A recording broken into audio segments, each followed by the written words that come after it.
যেন আওয়াজ দিয়া যায়, এই মদিনার মানুষ তোমরা কে কোথায় আসো রে? আমার মায়ার নবী, দয়ার নবী তো দুনিয়াতে আর নাই। আল্লাহ রাসূল সাল্লাল্লাহু আলাইহি ওয়াসাল্লামের ব্যাপারে এই আওয়াজ যখন হযরতে হানজালার কানে গেছে, হযরতে হানজালা বিছানা থেকে লাফ দিয়ে দাঁড়ায় গেছে আর বিবিরে বলে, এই বিবি, আমার নাঙ্গা তলোয়ার খান বের কর রে। আমার নবী বলে, দুনিয়ায় আর নাই, কার এত বড় সাহস, কার এত বড় কলিজা আমার নবীর উপর আক্রমণ করেছে, তারে আমি একটু দেখতে চাই। এই কথা বলে হযরতে হানজালা বাসর রাতে বিবির সাথে সহবাস করার পরে গোসলটুকু করার মতো, পবিত্র বদনটুকু বানানোর মতো সুযোগ পায় না। হযরতে হানজালা ছুটে চলছে, যুদ্ধের ময়দানে গিয়া হযরতে হানজালা হাজির হয়েছে। হযরতে হানজালা যুদ্ধের ময়দানে গিয়া হাজির হওয়ার পরে কাফের মুশরিক আর বেদুইনদের সাথে আল্লাহর রাসূলের দুশমনদের সাথে যুদ্ধে নাইমা পড়ছে। নাইমা কাফেরদেরকেও কতল করতেছে। এক পর্যায়ে হযরতে হানজালা রাদিয়াল্লাহু তাআলা আনহু নিজেও শহীদ হয়ে গেলেন। এই মুসলমান, সাহাবায়ে কেরামের ভিতরে প্রত্যেকটা সাহাবীর দিলের ভিতরে এই তামান্না ছিল যে আমি কিভাবে শহীদ হইতে পারি, কিভাবে শহীদি মর্যাদা আমি লাভ করতে পারি। কারণ দুনিয়া তো ক্ষণস্থায়ী, একদিন তো আমাকে চলে যেতে হবে। অতএব দুনিয়ার থেকে যদি জান্নাতের সার্টিফিকেট নিয়ে যাইতে পারি তাইলে তো সবচেয়ে ভালো। আরে আকেল না হো গাফেল, आकल न हो गाफिल, तुझे दुनिया से जाना है। आकिल न हो गाफिल, तुझे दुनिया से जाना है। दुनिया থেকে যাইতে হবে, এটা তো ব্যাক কলেও বুঝে, নিজের স্বার্থ তো ব্যাক কলেও বুঝে। দেখবেন রাস্তার কোনো পাগল হাতে খাবার নিয়ে দাঁড়ায় আছে, পাগলের কাছে গিয়ে যদি বলেন আমার একটু দে, পাগল বলবে না না, দেওয়া যাবে না, কারণ আমার খাবার আমাকে খাইতে হবে। নিজের স্বার্থ পাগলও বুঝে, আপনি আমি কেন বুঝবো না? দুনিয়ার জিন্দেগিতে যদি সাহাবায়ে কেরাম আল্লাহ রাব্বুল আলামিনের কাছে এমন তামান্না রেখেছেন, ওগো মালিক, দুনিয়ার এই জীবন থেকে যদি আমি দ্বীনের জন্য, ইসলামের জন্য শহীদ হয়ে আমি যাইতে পারি, তাইলে আমার জন্য তো জান্নাত চিরস্থায়ী। এই জন্য সাহাবায়ে কেরামের দিলের ভিতরে শহীদ হওয়ার তামান্না ছিল। আজকে তো আমাদের অবস্থা এমন হয়েছে, আমার সন্তান, আমার ছেলে, আমার ভাতিজাকে আমি শিখাই, এই শোন, যদি ওই পাড়ার কেউ তোর গায়ে আঘাত দেয় তুই পাল্টা আঘাত দিবি, যদি ওই পাড়ার কেউ তোর গালি দেয় তুই পাল্টা গালি দিবি, প্রয়োজনে এই গ্রামের সাথে ওই গ্রামের দাঙ্গা লাগাই দেব, হাঙ্গা লাগাই দেব, খুন হয়ে যাবে, মারডার হয়ে যাবে, কিন্তু কোনো আপোষ করতে আমরা রাজি না। আলহামদুলিল্লাহ,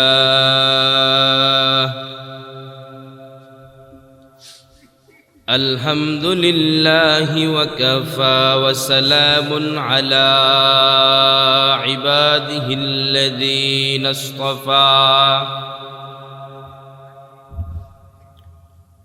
ونعوذ بالله من شرور أنفسنا ومن سيئات أعمالنا، من يهده الله فلا مضل له ومن يضلله فلا هادي له، ونشهد أن لا إله إلا الله وحده لا شريك له ونشهد أن سيدنا ومولانا ونبينا وشفيعنا وحبيب ربنا وطبيب قلوبنا ومولانا ومرشدنا محمدا عبده ورسوله यहाँ हम सब मुसाफिर हैं,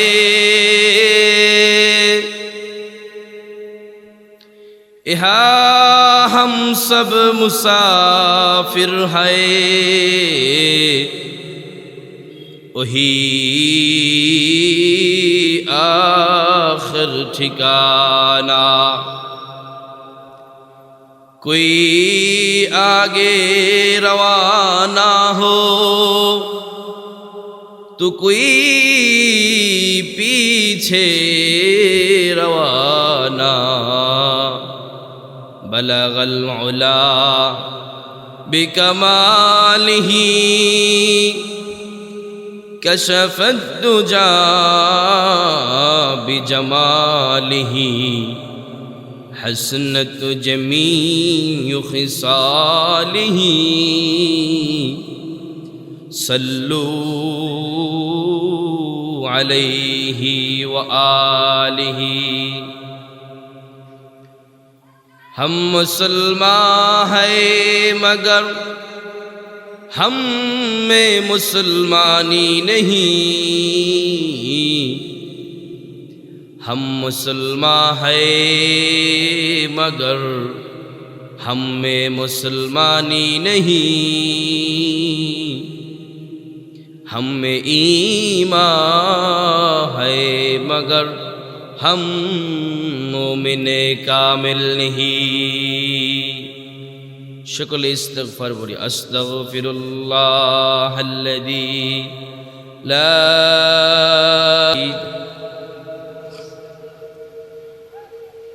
अल्हम्दुलिल्लाह। महान अल्लाह जल्ला शानुहु ताआलार दरबारे लक्ष कोटी शुकुर सुजूद जे महान रब्बुल आलामीन आमादिगके आज 31 জানুয়ারি 2026 রোজ শনিবার মাগুরা জেলার অন্তর্গত শ্রীপুর উপজেলাধীন ঐতিহ্যবাহী দৌরিবিলা যুব সমাজ ও গ্রামবাসীর উদ্যোগে আয়োজিত আজকের এই প্রথম বার্ষিক তাফসীরুল কোরআন মাহফিলের বাদাল ইশার পরে আমরা সকলেই কোরআন ও সুন্নাহ থেকে উলামায়ে কেরামের বরকতি জবান থেকে দ্বীন ও ইসলামের কিছু কথা বলবার এবং শুনবার মতো যে মহান আল্লাহ জাল্লা জালালুহু আম্মা নওয়ালু তাআলা আমাদিগকে তৌফিকের মতো এত বড় একটি নিয়ামত দান করেছেন। এজন্য সকলে অন্তরের অন্তঃস্থল থেকে দিন খুলে প্রাণ উজাড় করে দিয়ে সকলেই পড়ি আলহামদুলিল্লাহ। আপনাদের এই গ্রামের সন্তান হিসেবে আমার এই মাইকের আওয়াজ যত দূর পর্যন্ত যাইতেছে, ছোট বড়, নারী পুরুষ, বৃদ্ধ আবাল নওজোয়ান, প্রত্যেকের প্রতি আমার উদারত আহ্বান থাকবে। আপনারা কেউ হয়তোবা আমার চাচা, দাদা, জ্যাঠা ইত্যাদি ইত্যাদি, এই মুবারক মজলিসটাকে আপনারা হেলাই দোলাই কাটায় দিয়েন না। তাবারকের আগে যাব, আখেরি মোনাজাতের আগে যাব, প্রধান বক্তা অনেক দূর থেকে আসছে তখন যাব, বাইজিত্য এলাকার ছেলে কি আর শুনব। বলে মেরে মোহতারাম দোস্ত বুজুর্গ ভাইও, কথা কে বলতেছে এটা কোনো বিষয় না, কি কথা বলতেছে এটা বড় বিষয়। ডক্টর মিজানুর রহমান আজহারি সাহেব কথা বলতেছে, আজহারি সাহেবকে দেখলেন, কথা শুনলেন না। আর প্রত্যন্ত গ্রামের ছোট্ট সাধারণ একজন ইমাম সাহেব, যিনি জিন্দিগিতে কোনো দিন প্রাইভেট কারেও ওঠে নাই, হেলিকপ্টারে প্লেনে উঠবে দূরের কথা, অথচ উনি যদি কথা বলে আর আপনি যদি মনোযোগ দিয়ে শুনেন কি বলতেছে, কারণ ওলামায়ে কেরামের জবান থেকে যে কথাগুলো বের হয় এটা আমি বাইজিদের ক্ষমতা নাই বলার, এটা স্বয়ং আল্লাহ রাব্বুল আলামিন তার কুদরতি ইশারায় ওলামায়ে কেরামের জবান থেকে কথা বের করে। অতএব কে বলতেছে সেটা না দেখে কি বলতেছে যদি সেই দিকে মনোযোগী হওয়া যায়, তাহলে হয়তোবা ওই হজরতের কোনো একটা কথার বিনিময়ে আমার জিন্দিগির মোড় ঘুরে যেতে পারে, কোনো একটা কথার বিনিময়ে হয়তোবা আমার আল্লাহ রাজি খুশি হয়ে আমাকে জান্নাত দিয়ে দিতে পারে। বলেন সুবহানাল্লাহ। মুহতারাম হাজিরিন, আল্লাহ তাআলা কালামুল্লাহ শরীফের মধ্যে ইরশাদ করেন, আউযু বিল্লাহি মিনাশ শাইতানির রাজীম, বিসমিল্লাহির রাহমানির রহিম,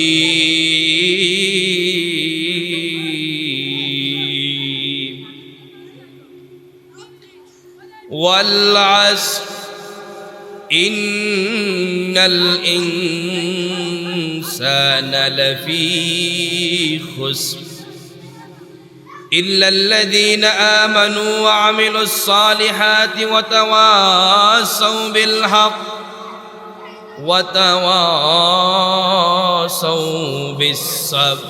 বিসমিল্লাহির রাহমানির রহিম,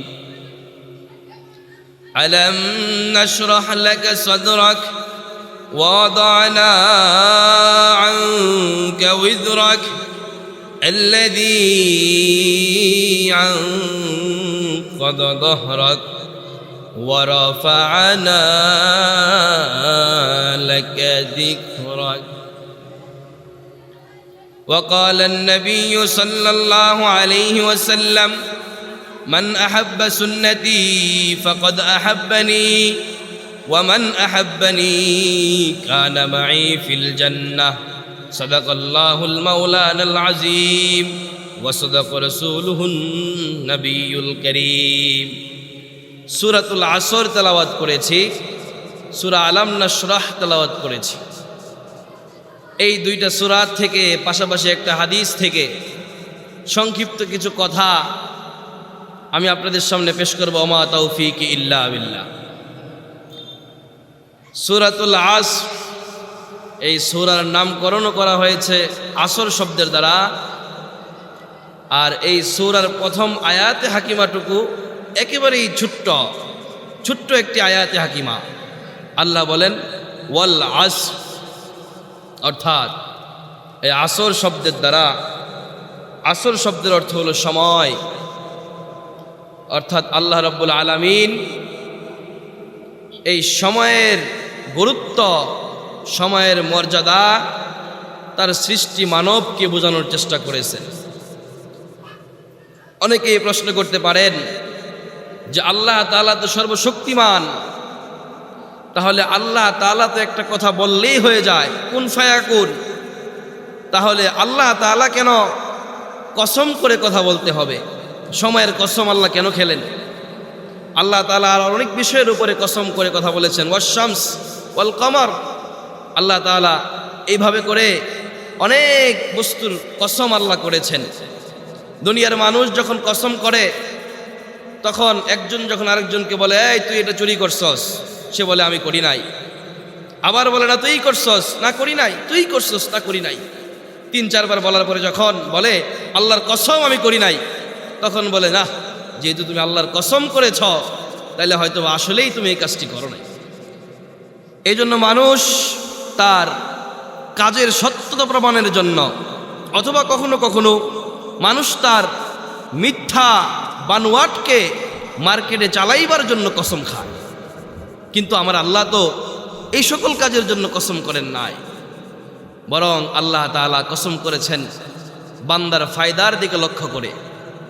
কসমের দ্বারা কি ফায়দা? ফায়দা তো বহুত আছে। আল্লাহ তাআলা ওয়াশ-শামস, সূর্যের দিকে, সূর্যের উপর কসম করে আল্লাহ তাআলা বান্দার মনোযোগকে সূর্যের দিকে ইঙ্গিত করেছেন যে হে গোলাম, আমি রব্বুল আলামিন যে তোমাকে জমিনে পাঠিয়েছি, একদিন তোমার জন্ম হয়েছে, তোমার জওয়ানি ছিল, তোমার বৃদ্ধ আসবে, বৃদ্ধ বয়স তোমার আসবে, তারপর তুমি দুনিয়ার থেকে বিদায় নেবে। সূর্যের দিকে তাকাও না, সূর্য উদিত হয়, ঠিক তুমিও জন্মগ্রহণ করেছ, সূর্যের জোয়ানি আছে। সূর্যের জোয়ানি যখন প্রকাশ পায় তখন দাইরপুলার দড়িবিলার মাঠের চাষিরা বুঝে সূর্য কারে কয়। সূর্যের তাপে জমিনে আগুন ধরে যায়। সূর্যের এত পাওয়ার, এত ক্ষমতা, এত তাপ, এত ভয়ঙ্কর সূর্য যিনি সৃষ্টি করেছেন, সূর্যের যদি এত পাওয়ার হয় তাহলে তার স্রষ্টার পাওয়ার কত। এদিকেও আল্লাহ ইশারা করেছেন, পাশাপাশি আল্লাহ এটাও বুঝাইলেন সূর্য যেরকম দুপুর বেলায় যখন সূর্যের জোয়ানি প্রকাশ করে তখন কেউ টিকতে পারে না, ঠিক একটা ইনসান যখন দুনিয়ার জীবনে তার যৌবন বয়সে পদার্পণ করে তখন তার চাইতে বড় বীর বাহাদুর আর মনে হয় দুনিয়াতে কেউ নাই। কথা বলেন ঠিক কিনা? আমার নৌজওয়ানরা তো জমিনের উপরে যখন চলে তখন নৌজওয়ান ভাবে যে আমি তো সবচেয়ে বড় বীর বাহাদুর, আমার পদস্থলিতে জমিন কাইপা ওঠে। কিন্তু নৌজওয়ান এটা জানে না যে আমি নৌজওয়ান, আমার অহংকারী, আমার এই বরত্বর দ্বারা জমিন কাঁপে। কিন্তু আমি নৌজওয়ান যখন আমার রবের সাথে সম্পর্ক করি, আমি নৌজওয়ান যখন ইসলামের পথে চলি, আল্লাহ রসুলের আদর্শের উপরে চলি, তখন স্বয়ং আল্লাহ রব্বুল আলমিনের আরশে আজিম কাইপা উঠে। বলেন সুবহানাল্লাহ। নৌজওয়ান তো জমিনের কাঁপুনি দেখলো, কিন্তু আরশে আজিমের কাঁপুনি সেটা কে দেখলো? এজন্য আল্লাহ তাআলা সূর্যের দিকে কসম করছেন, চন্দ্রের দিকে কসম করছেন। বাহারি রকমের কত চন্দ্র আল্লাহ তাআলা বানাইছেন, ছোট বড়, এরকম চন্দ্রের বিভিন্ন প্রকারভেদ আছে। ঠিক মানুষের ভিতরে বিভিন্ন প্রকারভেদ আছে, সব মানুষ তো একরকম না, বিভিন্ন প্রকারের মানুষ আল্লাহ তাআলা বানাইছেন। তো আল্লাহ তাআলা এইভাবে করে বিভিন্ন বিষয়ের উপরে কসম করে সেই জিনিসের মূল্য, সেই জিনিসের মর্যাদা দুনিয়ার এই ক্ষণস্থায়ী জিন্দেগিতে আল্লাহর গোলামেরা যেন আল্লাহর প্রিয় বান্ধারা যেন আল্লাহর গোলামি করতে পারে, এজন্য আল্লাহ তাআলা বিভিন্ন জিনিসের দিকে ইঙ্গিত করে করে করে করে তার বান্দাকে মহাব্বত প্রকাশ করেছে। সেই ধারাবাহিকতায় আল্লাহ তাআলা সময়ের কসম করে বান্দাকে বোঝাইলেন, হে বান্দা, দুনিয়ার এই ক্ষণস্থায়ী জিন্দেগি দেখতে দেখতে ফুরাইয়া যাবে। আপনি আর আমি ভাবতে পারি যে বিয়েটা করে নেই, তারপরে ইনশাল্লাহ কবরের পথে হাঁটবো, দিনের পথে হাঁটবো, নামাজ কালাম পড়বো, ইসলামের উপর চলবো। বিয়ে যখন হয়ে যায় তখন চিন্তা করি সন্তান 2-4টা হোক, তারপরে দেখা যাক। সন্তান যখন জন্মগ্রহণ করে তখন চিন্তা করে সন্তানগুলো বড় হোক, দেখবানে। সন্তান যখন বড় হয়ে যায় তখন চিন্তা করে সন্তানগুলো বিয়ে শাদী দিয়ে নেই, নাতি নাতকর হবে, তখন ইনশাল্লাহ দিনের উপর চলবো, নামাজ কালাম পড়বো। এইভাবে করতে করতে ডাক চলে আসে নবীর সুন্নাত, নবীর আদর্শ তার 3.5 হাত বডির মধ্যেও নাই, তার জিন্দিগির ইতিহাসেও নাই, কোথায় কোনো আদর্শ তার কাছে নাই। এইভাবে করে এই দুনিয়ার থেকে হঠাৎ বিদায় নিতে হয়। আমি জানি না আপনাদের এই দায়েরপুল দড়িবিলা গ্রামে হুট করে দুনিয়ার থেকে বিদায় নিয়ে যাওয়া মানুষের ঘটনা আছে কি নাই, কিন্তু বসবাস করেছি ঢাকায়, সেইখানে দেখেছি অবাক করার মতো যাদের মৃত্যুর ব্যাপারে আমাদের কল্পনাও ছিল না যে এই মানুষগুলো চলে যাবে, কিন্তু আল্লাহ তাআলার ইশারা তারা দুনিয়ার থেকে বিদায় নিতে হয়েছে। এজন্য আল্লাহ তাআলা ওয়াল আসর,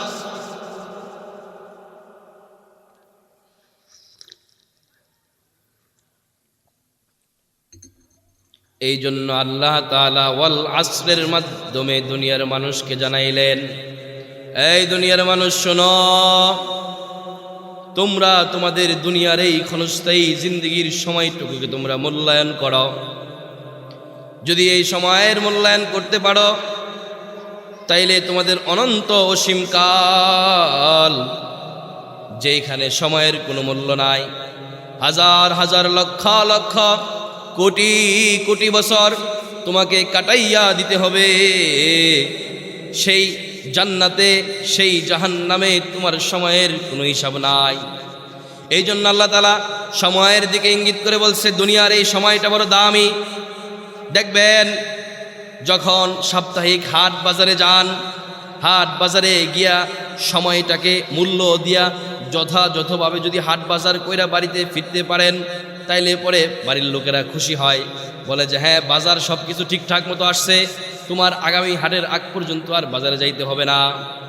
কিন্তু যখনই আপনি বাজার থেকে বাজারে যাওয়ার পর বাজারের সময়টুকু যদি আপনি মূল্যায়ন না করেন, আপনি বাজারের সময়টুকু আপনার বাজারের কেনাকাটা বাদ দিয়ে যদি আপনি অন্য কোনো কাজে ব্যস্ত হয়ে যান, তাইলে বাড়ি আসার পরে আপনার কিন্তু শান্তি নাই। ঠিক তদ্রূপ দুনিয়ার জমিন বড়রা বলেন দুনিয়াটা হইল একটা বাজার, অতএব এই বাজারের সময়টুকু যদি আপনি মূল্যায়ন করতে পারেন তাইলে আপনার জন্য অনন্ত অসীম কাল আপনার জন্য জান্নাত অপেক্ষা করতেছে। বলেন সুবহানাল্লাহ। সেই সাথে আপনাদের সামনে আরেকটা সূরা আমি তেলাওয়াত করেছি, ওই সূরার একটা ছোট্ট আয়াতের উপরে আমি আপনাদের সামনে আলোচনা করব। আল্লাহ তাআলা কোরআনে হাকিমে বলেন ওয়ারাফা'না লাকা যিকরাক।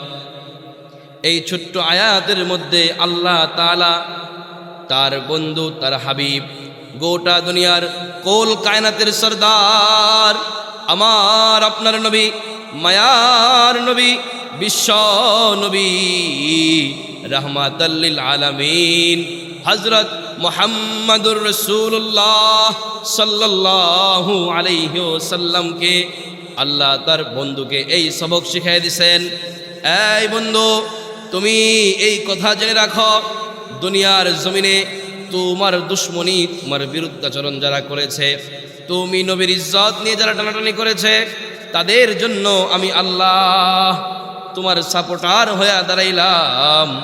আবু জাহেল, আবু লাহাব, উতবা, শাইবা, ওয়ালিদ ইবনে মুগিরা, যে বা যারাই তুমি নবীর দুশ্মনী করেছে, তুমি নবীর ইজ্জত নিয়ে ছিনিমিনি খেলেছে, তাদের থেকে তোমার ইজ্জতকে বাঁচানোর জন্য, তোমার শান আর মানকে বাঁচানোর জন্য তোমার ইজ্জতের হেফাজতের দায়িত্ব স্বয়ং আমি আল্লাহ নিয়েছি। বলেন সুবহানাল্লাহ। ওয়ারাফা'না লাকা যিকরাক, এই আয়াতের দ্বারা আল্লাহ তাআলা দুনিয়ার মানুষকে বুঝিয়ে দিলেন, এই দুনিয়ার মানুষ তোমরা এই কথা স্মরণ রাখো, আমার বন্ধুর ইজ্জত আর সম্মানের হেফাজত আমি নেব।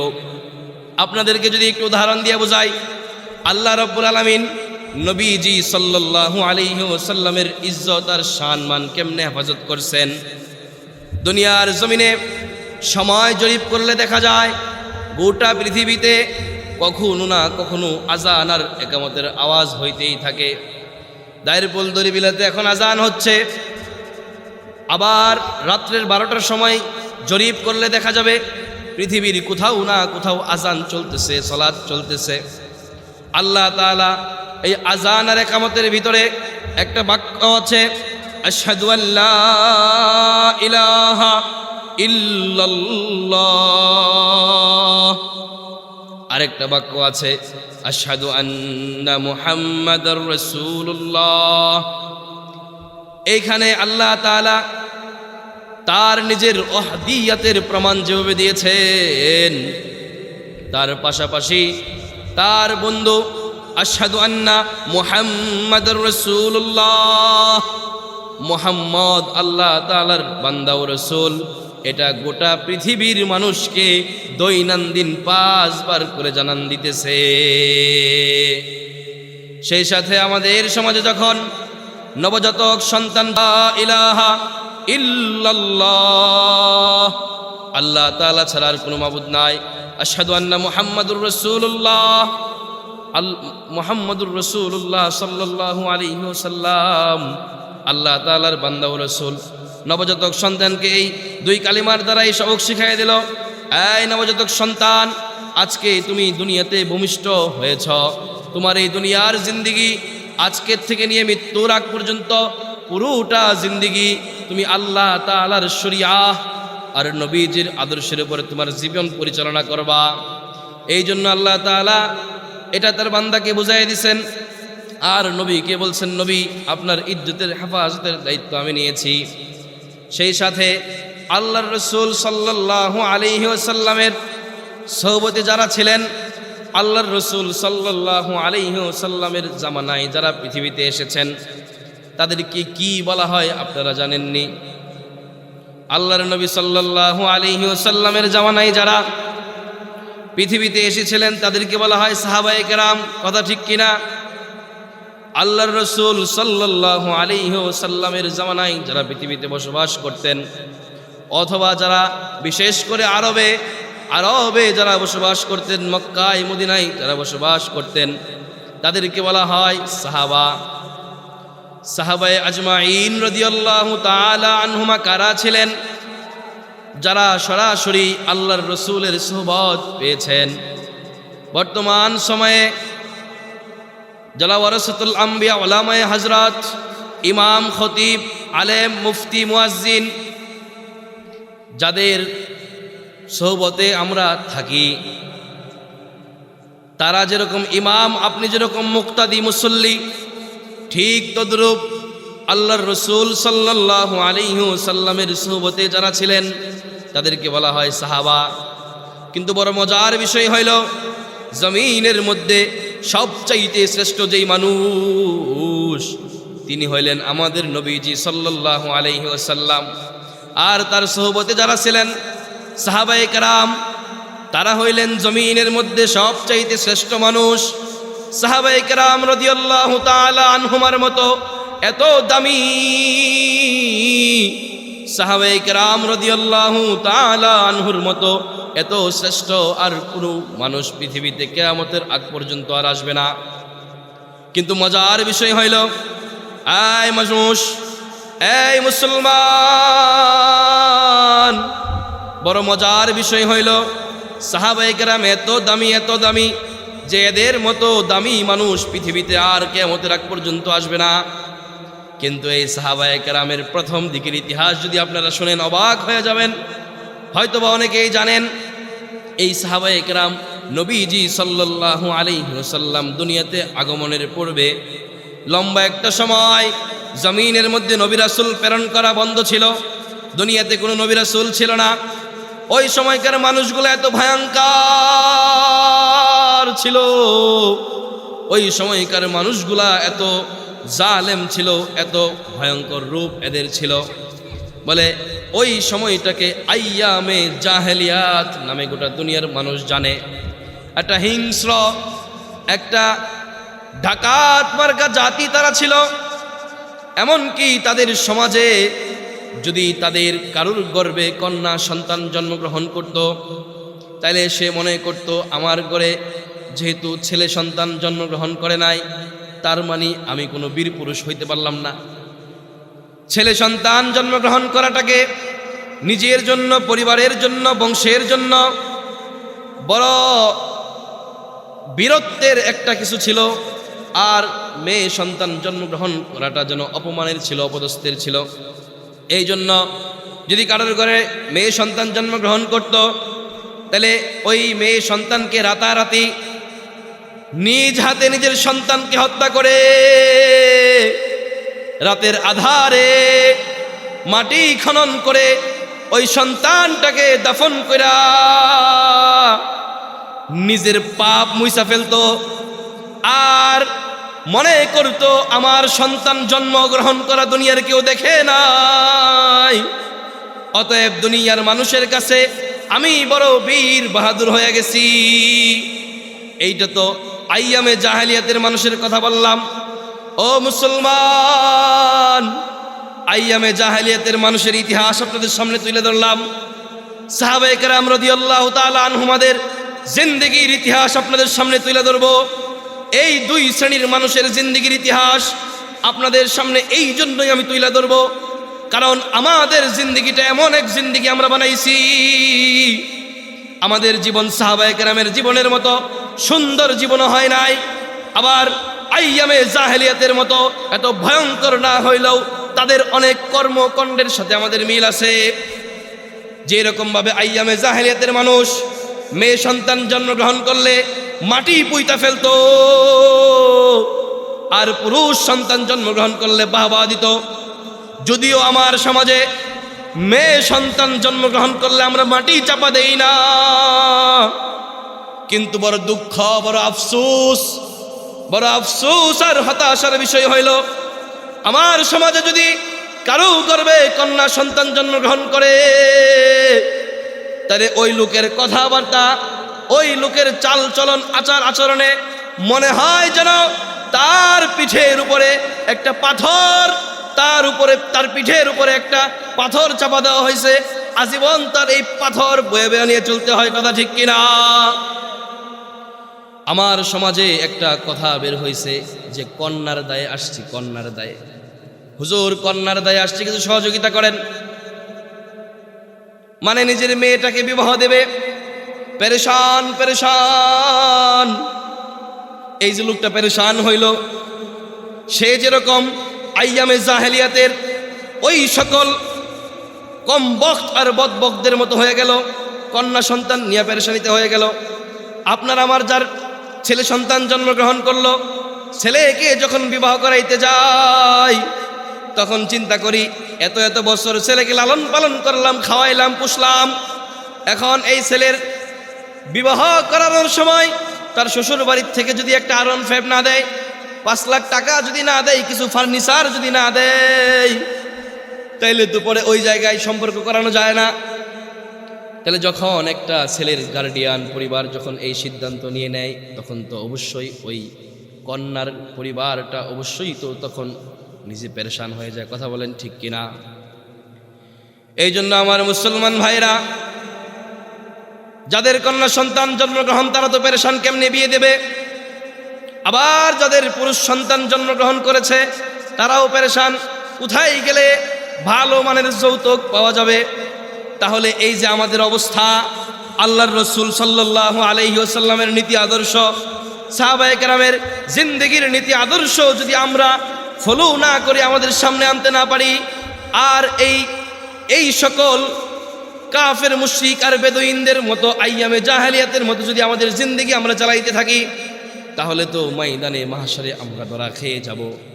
এই জন্য আইয়ামে জাহেলিয়াত বড় ভয়ঙ্কর যুগ ছিল। তাদের মতো এত খারাপ, তাদের মতো এত নিকৃষ্ট, এত জঘন্য আর কোনো জাতি পৃথিবীতে আর আসবে না।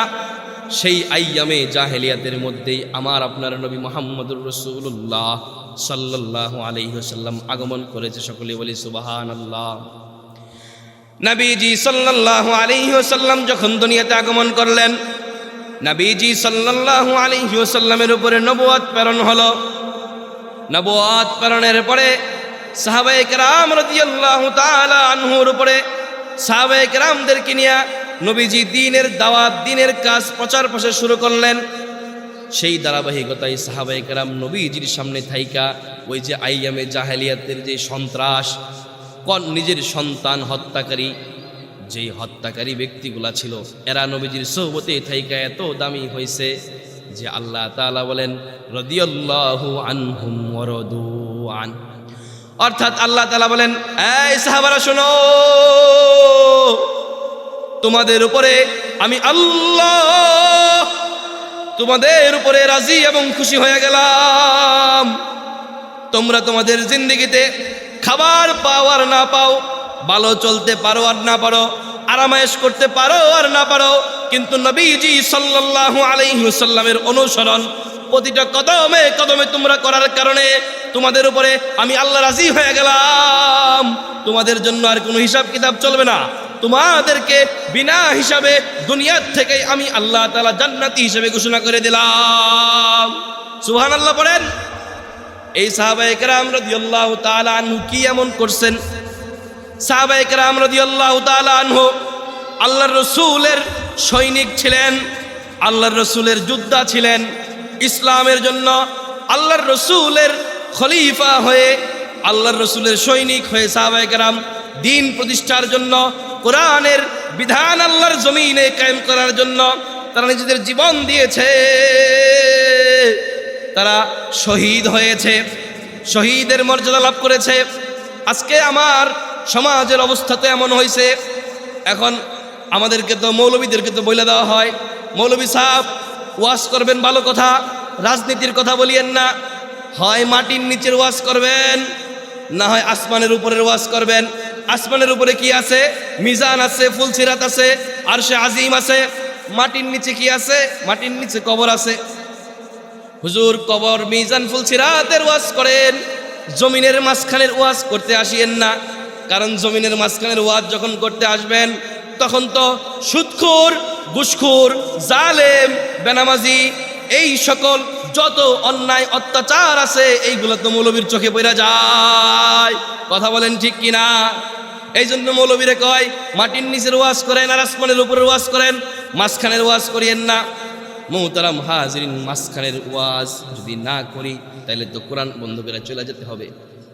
কারণ 30 পারা কোরআন যেটা আল্লাহ রসুলের উপরে নাজিল হয়েছে, এই 30 পারা কোরআনের একটা তাফসীর আপনারা কিনা বাসায় রাখবেন। মুসলমানের ঘরে জন্মগ্রহণ করেছেন, আল্লাহর নবীর উম্মত হিসাবে নিজেকে দাবি করেন। আমি আপনাদেরকে কথা দিয়া যাই, আল্লাহর নবীর উপর যে কোরআন নাজিল হয়েছে আরবি ভাষায়, অনেকে আরবি জানেন না, তাদের উপায় কি? অন্তত কোরআনের একটা তাফসীর যদি কিনা আপনি আপনার বাসায় রাখতে পারেন, আর সময় সুযোগ মতো ফেসবুক, ইউটিউব এইসব না চালাইয়া দৈনিক যদি 1 পৃষ্ঠা করে কোরআনের তাফসীর খুলতে পারেন, পড়তে পারেন, তাহলে পরে আপনার এই বুঝ হয়ে যাবে নাস্তিক আর মুরতাদেরা, বেঈমানেরা কেন উলামায়ে কেরামকে জমিনের মাঝখানের ওয়াজ করতে নিষেধ করে, রাজনীতির ওয়াজ কেন করতে নিষেধ করে। কারণ মৌলবী যদি রাজনীতির ওয়াজ করে তাইলে পরে কোরআনের ভিতরে এমন রাজনীতি লেখা আছে, যেই রাজনীতির ওয়াজ যদি জমিনে করা হয় তাহলে জমিন কাঁপা উঠবে, জমিনে আগুন ধইরা যাবে। জমিনের আগুন নিবানোর মতো কোনো রাজনীতিবিদ পৃথিবীতে তৈরি হয় নাই। কারণ আমার সমাজে যখন আমি আমার দল বড় করতে চাই, দলের লোকদেরকে টাকা পয়সা দিতে হয়, চা পানি খাওয়াইতে হয়, প্রেম ভালোবাসা দিতে হয়, তাইলে পরে দলের লোক ঠিক থাকে। কিন্তু আল্লাহর রসুল সাল্লাল্লাহু আলাইহি ওয়াসাল্লাম তো এমন নেতা ছিলেন, আল্লাহর রসুল সাল্লাল্লাহু আলাইহি ওয়াসাল্লাম তো এমন নেতা ছিলেন, তার নেতৃত্বে সাহাবায়ে কেরাম দিনের পর দিন, সপ্তাহের পর সপ্তাহ না খেয়ে থাকছে, ক্ষুধার জ্বালায় পেটে পাথর বাঁধছে, ঘরে খাবার নাই।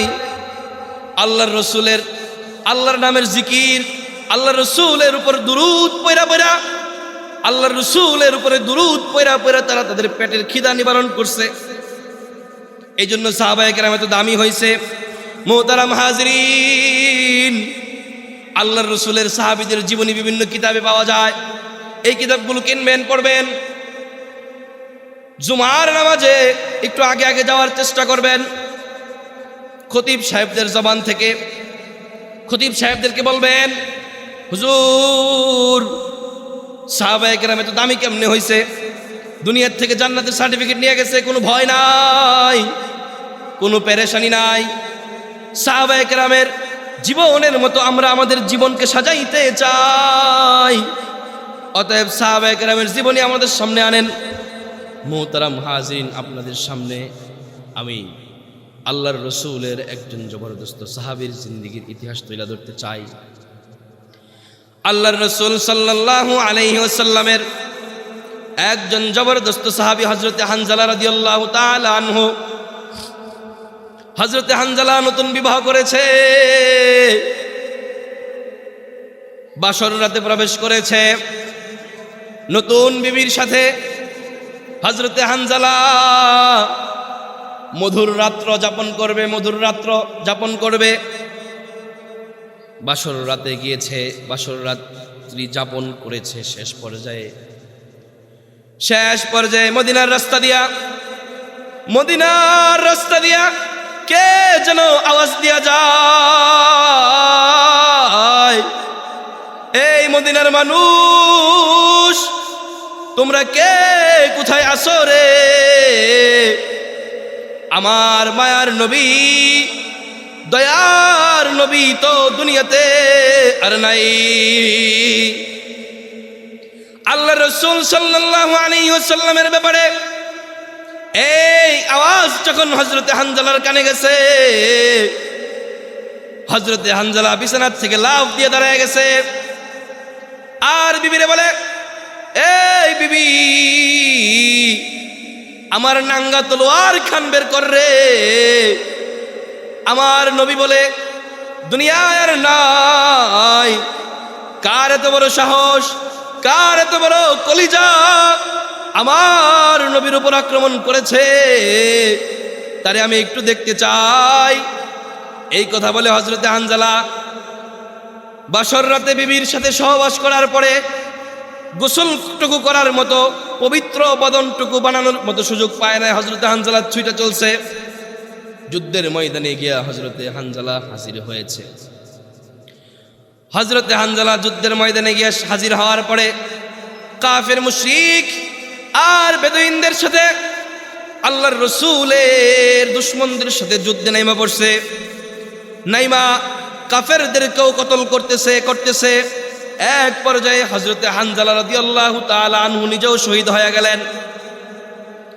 এই মুসলমান, সাহাবায়ে কেরামের ভিতরে প্রত্যেকটা সাহাবীর দিলের ভিতরে এই তামান্না ছিল যে আমি কিভাবে শহীদ হইতে পারি, কিভাবে শহীদি মর্যাদা আমি লাভ করতে পারি।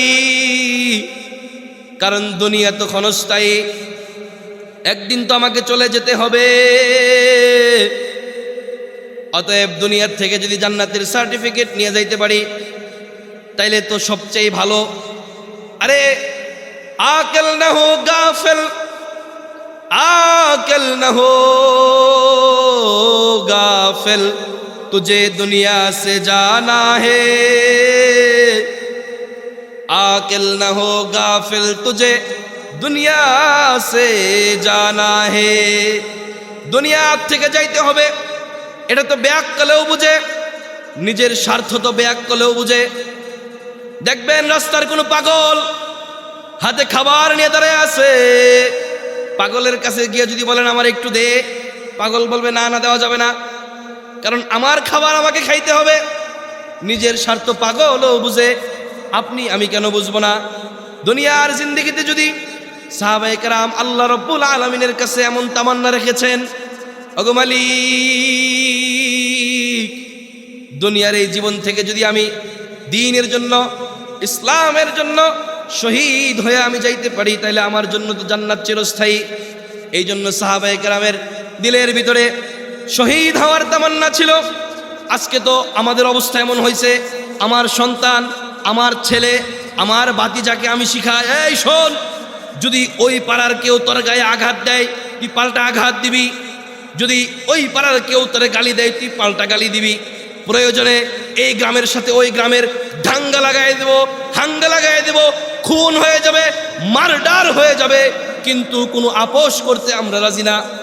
গ্রামের সাথে গ্রাম, বংশের সাথে বংশ, এলাকার সাথে এলাকার দাঙ্গা লাগাইতে আমরা জানি, কিন্তু আল্লাহর কোরআনের বিরুদ্ধাচরণ যে করলো, আল্লাহর রসুলের ইজ্জত নিয়ে যে টানাটানি করলো, তার বিরুদ্ধে যে জিহাদ করতে হবে, তার বিরুদ্ধে যে রুখে দাঁড়াইতে হবে, আমার সন্তানদেরকে সেই সবক শিখাই না। যদি আমাদের সন্তানদেরকে আল্লাহ এবং তার রসুলের পক্ষে মারামারি করা শিখাইতে পারতাম তাহলে আপনারা আমার সন্তান শহীদ হইতে পারত, আপনারা আমার সন্তান সাহাবায়ে কেরামের মতো মুজাহিদ হইতে পারত। বাংলাদেশে যখনই যেখানে কোনো নাস্তিক মুরতাদ আল্লাহর ইজ্জত নিয়ে, আল্লাহর রসুলের ইজ্জত নিয়ে, কোরআনের ইজ্জত নিয়ে, হাদিসের ইজ্জত নিয়ে যখন কথা বলে, তখন কিন্তু তাদের বিরুদ্ধে প্রতিবাদী মিছিল সারা বাংলাদেশে বের হয়। কথা বলেন ঠিক কিনা? আল্লাহর রসুলের বিরুদ্ধাচরণ যারা করে তাদের বিরুদ্ধে প্রতিবাদী মিছিল সারা বাংলাদেশে বের হয় কি হয় না? সেই ধারাবাহিকতায় মাগুরাতেও মিছিল হয়, শ্রীপুরেও মিছিল হয়। কিন্তু আপনারা আমার জবাব দেন, কয়জন আছেন যে আপনার সন্তানকে শ্রীপুর উপজেলা শহরে, মাগুরা উপজেলা শহরে আল্লাহর রসুলকে কটূক্তি করছে, কোরআন পায়ের তলে ফেলাইয়া পাড়াইছে, আল্লাহর রসুলের নবুয়ত নিয়ে টানাটানি করছে? এই সকল দ্বীনের ব্যাপারে যখন উলামায়ে কেরাম আমাদেরকে ডাকে, আপনার সন্তানকে কয়দিন পাঠাইছেন? কিন্তু যখন ঝগড়া হয় তখন দাউসুরি বের করে ধরাই দেন, যা যা দৌড় দৌড় দৌড়, তোর চাচারে মাইরা ফেললো, তোর বাবার মাইরা ফেললো। এই জন্য আপনাদের কাছে আমার উদারত আহ্বান থাকবে, সন্তানদেরকে শহীদ হওয়ার মতো স্বপ্ন দিলের ভিতরে লালন করার কথা শিখান।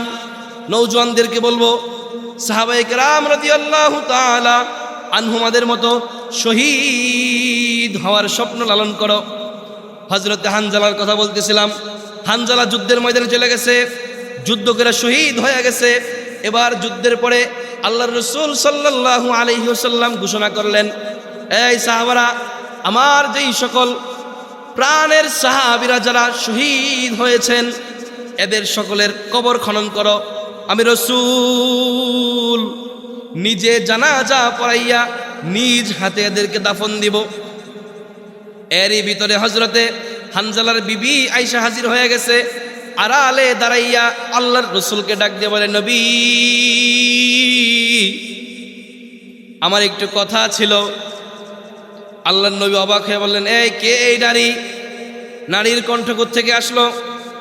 তখন হযরতে হানজালার বিবি ডাক দিয়ে কয়, নবী, আপনার প্রিয় সাহাবী, শহীদ সাহাবী হযরতে হানজালার বিবি বলতেছি, আপনার কাছে একটা দরখাস্ত নিয়ে আসছি। কারণ শহীদ যারা হয়, দ্বীনের জন্য যারা জীবন দেয়, তাদের শেষ গোসল হয় না। কারণ ময়দানে মাহশারে এই সকল শহীদরা, বীর মুজাহিদরা, তাদের এই রক্তাক্ত দেহ নিয়ে তারা আল্লাহর দরবারে হাজির হবে। এই জন্য শহীদদেরকে গোসল করানো হয় না। কিন্তু হযরতে হানজালার বিবি ডাক দিয়ে বললেন, নবী, আপনার অন্যান্য সাহাবীদেরকে গোসল করান আর না করান, অন্তত হযরতে হানজালার গোসলটুকু আপনি নবী করাইয়া তারপরে তারে কবরে নামায়েন। কারণ হানজালা তো আমার সাথে সহবাস করতেছিল। ওই মুহূর্তে আপনি নবীর মৃত্যুর গুজব ঘটনা শুনে হানজালা দৌড়ায় গেছে, গোসলটুকু করার সময় পায় নাই। আল্লাহ রাসূল বলেন, সাহাবীরা, কই রে আমার হানজালার লাশটা খুঁজ। অনেক সাহাবায়ে কেরাম ওই যুদ্ধে মারা গেছিল, তাদের ভিতর থেকে আমার হানজালার লাশটা খুঁজা বের করে নিয়ে আয়। কিন্তু বড় আফসোস আর দুঃখের বিষয়, বড় অবাক করা ঘটনা হইল, সাহাবায়ে কেরাম খুঁজা পুরা ময়দান তন্ন তন্ন করে ফেলতেছে, কিন্তু কোথাও তো হানজালার লাশ খুঁজা পাওয়া যায় না। এবার আসমান থেকে গায়েবী আওয়াজ আসে। আল্লাহর নবীকে আসমান থেকে ফারিস্তারা গায়েবী আওয়াজের মাধ্যমে জানায় দেয়। ফারিস্তাদেরকে বলে, আল্লাহ বলে, এই ফারিস্তারা, আমার দুস্তরে জানায় দেও, তার আশিক সাহাবী হানজালা তো এত দামি একজন ব্যক্তি, এই হানজালার গোসল স্বয়ং ফারিস্তারা আসমানে জান্নাতি কায়দায় হানজালার গোসল করাইতেছে। বলেন সুবহানাল্লাহ। হযরতে হানজালার গোসল তো আসমানে হয়ে গেছে, ফারিস্তারা গোসল করাইছে। এই জন্য এই সকল সাহাবায়ে কেরামের জীবনীর সাথে যদি আমাদের জীবনের মিল থাকে, তাইলে পরে আমাদের ইহকাল ও পরকাল সুন্দর হয়ে যাবে। আল্লাহর রাসূলের অনেক আশিক সাহাবীদের ইতিহাস আছে, এদের জিন্দেগির ইতিহাস যদি আমরা তুলে ধরতে পারি, আমরা যদি বেশি বেশি আমাদের চোখের সামনে হাজির করতে পারি, তাহলে আমাদের জীবন সুন্দর হবে। আল্লাহর রাসূল সাল্লাল্লাহু আলাইহি ওয়াসাল্লামের প্রতি আমাদের ভালোবাসা, আমাদের প্রেম, এটা যদি আমাদের জিন্দেগির অন্য কোনো বস্তুর থেকে বেশি হয়ে যায়, তাইলে পরে আমরা ধরা খেয়ে যাব। এই জন্য অবশ্যই আমাদের জিন্দেগির সমস্ত সাইড একদিকে, আর আল্লাহর রাসূলের প্রতি ভালোবাসা অন্যদিকে। আল্লাহর রাসূলের প্রতি ভালোবাসা রেখে আমি একটা সঙ্গীত আপনাদের সামনে গাইতে চাই।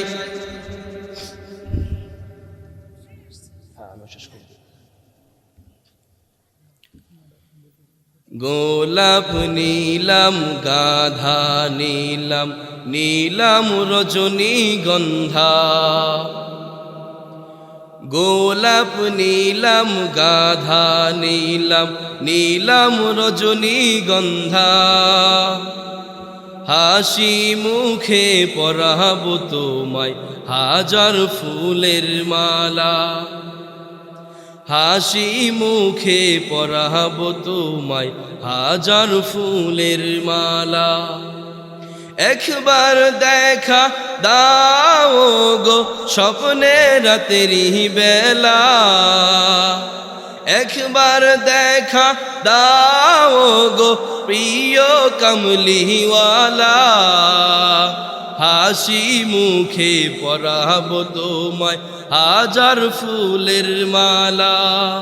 হাবিবি ইয়া রাসূলুল্লাহ, হাবিবি ইয়া হাবিবাল্লাহ, হাবিবি ইয়া রাসূলুল্লাহ, হাবিবি ইয়া হাবিবাল্লাহ।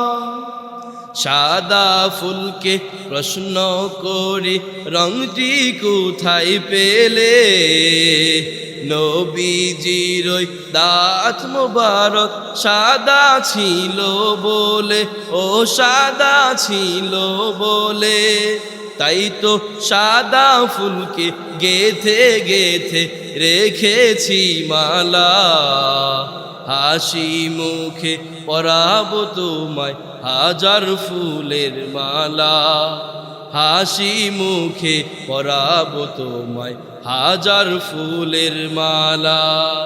হাবিবি ইয়া রাসূলুল্লাহ, হাবিবি ইয়া হাবিবাল্লাহ। যাই হোক মুহতারাম হাজিরিন, আপনাদের গ্রামের সন্তান হিসাবে দীর্ঘ সময় দেশের বাহিরে ছিলাম, ঢাকায় ছিলাম, পড়ালেখা শেষ করলাম। সেই জায়গা থেকে অনেকেরই চাহাত যে গ্রামের সন্তান গ্রামের মাহফিলে কিছু কথা বলুক, আমরা শুনি, এটা আমাদের গর্ব। সেই জায়গা থেকে ইনশাআল্লাহ আমি কথা দিচ্ছি, এই গ্রামের ধর্মীয় যে কোনো বিষয়ে, দ্বীনি যে কোনো বিষয়ে আমি আমার মৃত্যুর আগ পর্যন্ত দ্বীনের জন্য, এই অঞ্চলের মাদ্রাসার জন্য, মসজিদের জন্য আমি নিজেকে সঁপে দিলাম। যে কোনো সাহায্য সহযোগিতা পরামর্শের জন্য আপনারা অবশ্যই আমাকে কাজে লাগাবেন। আমি আপনাদের এই অঞ্চলে দ্বীনের খাদেম হিসাবে মৃত্যুর আগ পর্যন্ত খেদমত করতে চাই এবং আমার পরিবার পরিজন আহাল উত্তরসূরি সবাইকে দ্বীনের জন্য, দ্বীনের বড় খাদেম হিসাবে আমি প্রতিষ্ঠিত করতে চাই।